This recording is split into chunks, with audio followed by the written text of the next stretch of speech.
Hi everyone, it's me again, Lavanya. We are discussing about Unmai vilakkam song, and in today's song it's going to be a continuation of the one that we discussed yesterday. Rather, continuation of the 8th song. Today we are going to talk about almost the same concept. The song goes this way, or the verse goes this way. Padaippan Ayan அழிப்பன் பங்கையக்கண் மாயன் துடைப்பன் உருத்திரனும் சொல்லில் திடம்பெறவே என்றும் திரோபவிப்பார் ஈசர் சதாசிவரும் அன்றே அனுகிரகம் ஆம். So in this particular song, in today's song, it's, as I said, it's a continuation of the earlier song. If you want to just do a small recap, we already spoke about the 5 bhutas, the Panjabhuta. When you talk about the 5 bhutas, which is 5 elements, which is basically the earth, and then water, and then fire, and then air, and then finally Akash, which is nothing but the space. So these are the 5 elements we were talking about, and we said who are the deities taking care of these 5 elements. So we said Brahma, who takes care of the earth element, Vishnu, who takes care of water element, Rudra, who takes care of the fire element, and Maheshwara, who takes care of the air, and Sadasiva is a presiding deity for Akash. Now we are moving on to the next step of this, which is what are their main work. So this was also discussed yesterday, just as a small recap, because today's song and yesterday's song is almost the same. Padaippan Ayan. Padaippan means creation. Brahma, another name for Brahma is Ayan. Brahma is the one who is the creator, who takes care of the creation. And then the sustenance is taken care by Vishnu. That's what he says. Alippan Pangayakkan Mayan. The beauty of describing Vishnu is so beautiful here. They say the eyes of Vishnu is as beautiful as lotus. So the person who has a beautiful eyes as lotus, which is Vishnu, he is the one who takes care of the sustenance or maintenance. And the third one is Tudaippan Uruthiran, which is the destroyer or dissolution. We usually don't call it as destruction, but we call it as dissolution. The reason is 100% scientific as well, because we all know energy can neither be created nor destroyed. Whatever we are seeing around us is a form of energy. Everything is in the form of energy, so it cannot be destroyed, but it can be transformed to its original form, and that is what we call it as dissolution.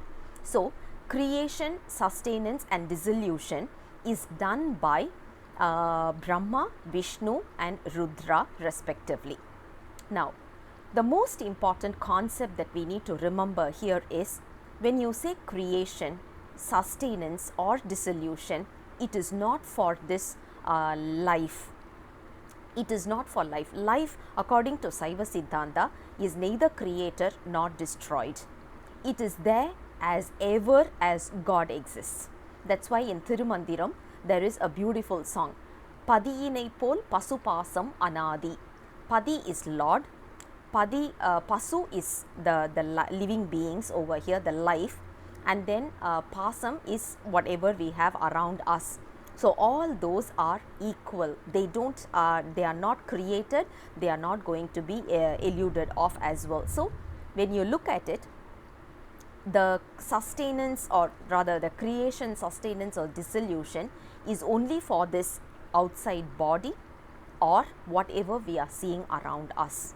The surrounding planet, including the tree barks, the dog's body, the house, car, whatever you want to talk about, the materialistic one, as well as whatever we are seeing as an outside form, like the body, what we see right now, these are all going to be created.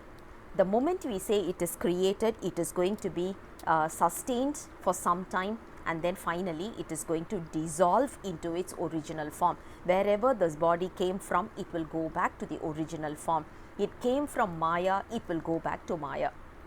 That is what we are also talking about over here. So these three actions, which is creation, sustenance and destruction or the dissolution, is happening at the Maya level. So in order to perform the duties, what Lord Shiva has done is he had identified the most qualified people to do this job. Because if you look at it, Brahma, Vishnu and Rudra are the most qualified people. This is a very important point for us. Being a Saivite, we are not supposed to criticize any other gods. We are not supposed to criticize. Why? God has given, Lord Shiva has given the duty to Brahma, Vishnu and Rudra, which means they are already an elevated soul. That is why they are very close to Lord Shiva. So we are not supposed to criticize anyone. That is the first qualification to be a Saivite. Okay, now let's continue with this song. Sollil Tidam Perave Yendrum Tirobavipar Isar. Maheshwara, his main work is concealment. Why is this concealment important? Because for this Anma to realize the benefit of this birth, because we are taking this birth only because of karma, we need to go through some, because it's all cause and effect, we need to go through some experience, we need to gain that experience in order to learn from this and elevate our soul. So the soul elevation is the most important target for us, and that is the reason, according to the needed whatever experience is needed for this soul, we are taking that kind of a body. Whether we are born in the US or whether we are born in Australia or whether we are born in Singapore or whether we are born in India, it doesn't matter. Why we are born in certain places? Because that is the experience this Anma has to go through, and that is why God made us from that particular earth. So we belong to that particular place because we had to go through some experience. Now, since we have to go through that experience, the earlier experiences, if it is still there in our memory, we will be totally confused. Imagine a situation. Last birth, someone was my husband. Before that, someone was my wife. Before that, someone was my child. And all the three people are the same. In this birth, when I am seeing the same person, how should I react? As my dad, or as my husband, or as my wife? So this will get into an unnecessary confusion, because every living being around us is taking this form because they have to go through this experience. That is the reason Saiva Siddhanta is very, very clear. They said, forget about all your past, and God is beautifully concealing it. That is also His grace. That is 100% His grace. So one thing we need to talk about here is, because we are born now, you shouldn't be going and doing a past life regression, or understanding what I did last in the last birth, or that's totally not necessary, because when we know that, we will get into unnecessary confusion. So we are not supposed to go through that kind of an experience also. Just take on this experience right now. Take it with a neutral mind, with a witness attitude. Just move on. That is what Lord Shiva is expecting from us. That is the reason, main primary reason why he has given this concealment option in the first place. That is the fourth work. And the fifth one that talks about is the realization or revelation, which is done by Anugraha, is done by Sadashiva. Sadashiva is the one who is actually doing this kind of a work, which is realization, giving us that kind of a blissful state. Imagine doing these 5 actions is also His grace, grace towards this life. He loves us so much. He loves us to the core. That is why He wants us to realize what kind of a life we have gone through and how we need to move to the next level. And can you imagine what kind of a love and affection He has for us, that He is able to conceal and give the appropriate experience. Once we learn from that experience, then He is elevating us to the next level.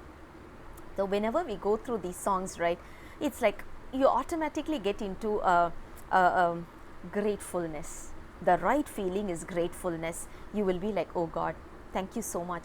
You are such a great person that you are also taking me, because I'm not there yet, and your grace is on me as well.